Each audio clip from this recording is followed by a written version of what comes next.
Doctor Rizwan London से Turkey Istanbul जा रहे थे। इस्तांबुल में एक मेडिकल कॉन्फ्रेंस थी जिसके चीफ गेस्ट डॉक्टर रिजवान थे, लेकिन जहां जैसे इस्तांबुल के करीब पहुंचा तो मौसम इतना ख़राब हो चुका था कि पायलट को इमरजेंसी लैंडिंग करनी पड़ी इस्तांबुल के करीबी शहर में।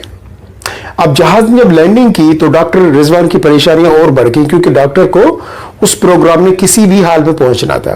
डॉक्टर ने अपने एक अजीज दोस्त को कॉल की इस्तांबुल में और बोला कि यार अगर इस शहर में तुम्हारा कोई जानने वाला है तो उसे कहो कि मुझे गाड़ी में इस्तांबुल लेके आए, क्योंकि मैं बाय रोड भी पहुंचना चाहता हूं, मुझे हर हाल में आज की कॉन्फ्रेंस में पहुंचना है। तो जो डॉक्टर का दोस्त था वो थोड़ी देर में गाड़ी एयरपोर्ट पे लेकर आया। डॉक्टर रिजवान उसके साथ गाड़ी में बैठ गया और ये बाय रोड अब इस्तांबुल आने लगे। जब उन्होंने आधा रास्ता तय किया था तो फिर एक आंधी तूफान के साथ बहुत शदीद किस्म की बारिश शुरू हो गई। बारिश इतनी शदीद थी कि डॉक्टर रिजवान को वो जो दूसरा बंदा जो उसको लेने आया था उसने कहा कि सर इमरजेंसी में हमें कहीं गाड़ी रोकनी पड़ेगी वरना मैं ड्राइविंग नहीं कर सकता इस शदीद बारिश में। तो डॉक्टर ने कहा कि मुझे एक गांव नजर आ रहा है, मुनासिब ये होगा कि बजाय इसके कि हम रास्ते में खड़े हो जाएं उस गांव में चल के स्टे करते हैं, जब बारिश थम जाएगी तो हम आगे का सफर कंटिन्यू करेंगे। वो दोनों उस गांव की तरफ गए। जब गांव में दाखिल होने लगे तो गांव के शुरू में एक छोटा सा घर था। उन्होंने मुनासिब समझा कि अब गांव में नहीं चलते, यहीं पे रुक जाते हैं। उन्होंने गाड़ी जाके घर के करीब रोकी और डॉक्टर ने कहा उस बंदे को, जो ड्राइवर था जो डॉक्टर को लेके जा रहा था, कि यार मुझे थोड़ी सी प्यास लगी है, इस दरवाजा यहां से नॉक करो और अगर पानी मिल जाए तो बहुत अच्छा होगा।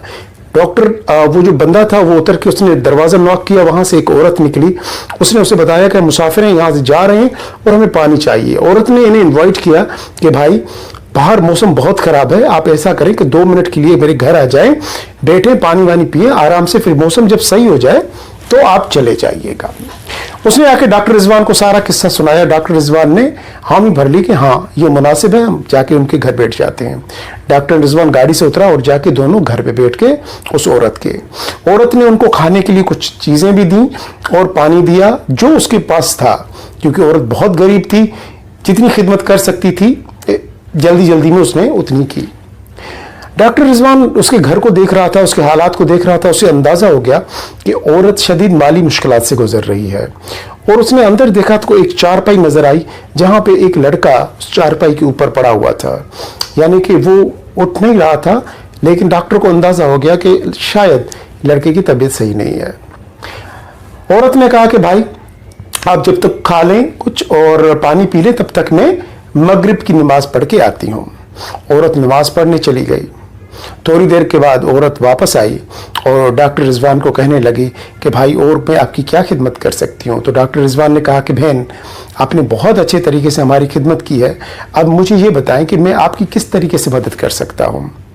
तो औरत ने जवाब दिया, भाई आपकी मदद की ज़रूरत नहीं है, मेरी मदद सिर्फ अल्लाह पाक करेगा और मैंने उनसे मदद मांगी हुई है, वो मेरी मदद ज़रूर करेगा। तो डॉक्टर ने कहा कि बहन देखिए अल्लाह ताला वसीले पैदा करता है, मुझे आप बताएं आपको क्या चाहिए, पैसा चाहिए, कितना चाहिए, मैं आपको दूंगा। तो औरत ने कहा नहीं भाई मुझे पैसों की ज़रूरत नहीं है, मैंने अल्लाह से सिर्फ एक मदद मांगी है और वो मदद मेरी अल्लाह पाक ज़रूर करेगा, मुझे मेरे परवरदिगार के ऊपर पूरा भरोसा है। तो डॉक्टर ने कहा कि आपने ऐसी क्या मदद मांगी है अल्लाह पाक से, ज़रा हमें बताएं।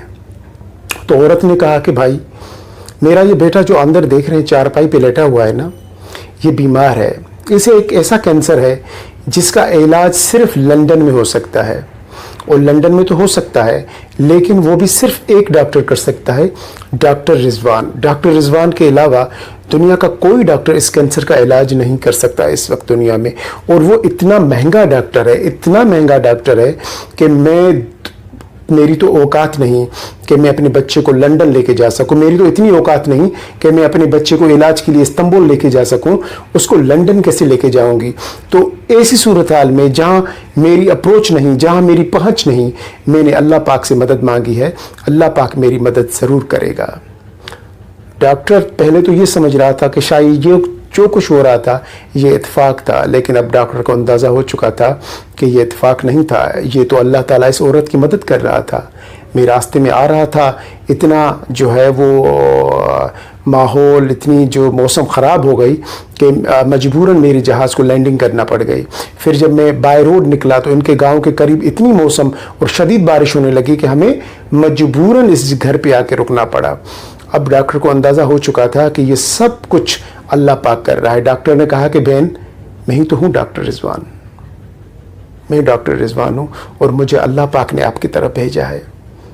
اٹھیں بہن، بچے کو بھی لیں، آپ بھی چلیں، آج ہی چلتے ہیں۔ میں آپ کو لندن، استنبول میں کانفرنس ہے وہ اٹینڈ کریں گے، اس کے بعد ہم لندن چلیں گے۔ یہ سنتے ہی عورت سجدے میں گر گئی اور کہنے لگی، یا پروردگار تیرا لاکھ لاکھ شکر ہے۔